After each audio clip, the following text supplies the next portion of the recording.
Let's now go, as I promised, to a red state. The mayor of Laredo, Texas, Victor Trevino, who's at the White House.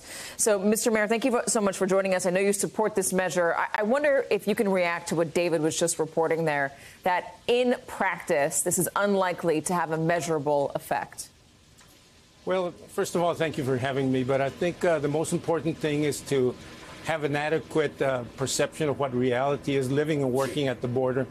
We see that we don't have adequate resources to deal with all these federal issues, but we need to focus ourselves on our medical infrastructure and our ability to observe our own people.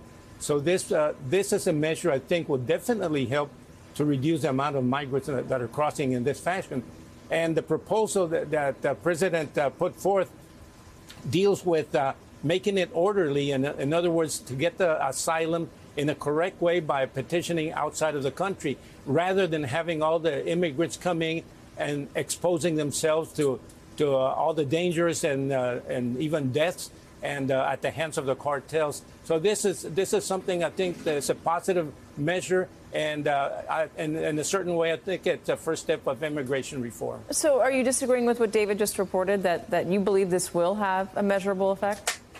I think it will, because like I said, there's nothing like living and working at the border to know what the reality is, and we know that this will have an impact.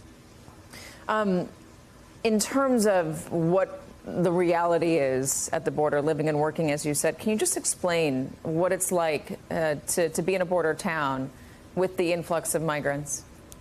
It's different because I'm a doctor, and I perceive this as something that people need to be put in prevention rather than reacting to a problem.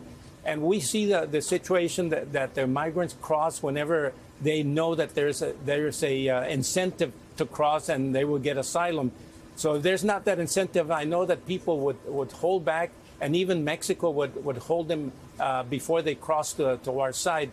We have a great collaboration. That's why Laredo is one of the safest cities in the United States, and it has to do with binational collaboration with our counterparts in Mexico. And Laredo has to do with the presence of Border Patrol, and these measures that are instilled, I think, have common sense to them. The Congressional Hispanic Caucus, the Congressional Progressive Caucus both say this is a bad idea and that President Biden's going to lose voters. Do you think this is a bad idea? Do you think President Biden risks losing voters? Well, everybody has a right to their opinion, but I think in our way of living, our reality that we see here, I think it's a positive measure, and I think we should follow the laws and make immigration in an orderly fashion rather than what it is at this point. Do you think, I was just speaking to Governor Kathy Hochul about this, do you think that the problems could be eased by shortening the amount of time that asylum seekers need to wait to get work permits?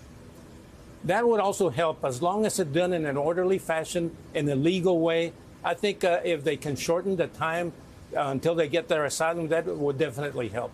When you say orderly fashion, I assume you're referring to just hiring more border agents, more judges, more of the clerical people needed to process folks that are crossing the border. Yes, there's an app, the Border Patrol app, that you can link into it, you can go into it, and people have the ability to do that from their own country. They don't have to travel all that treacherous country and be subjected to all the dangers. So I think that would be beneficial. Mr. Mayor, thank you very much for joining us. I appreciate it. Thank you. Appreciate it. Got to be here.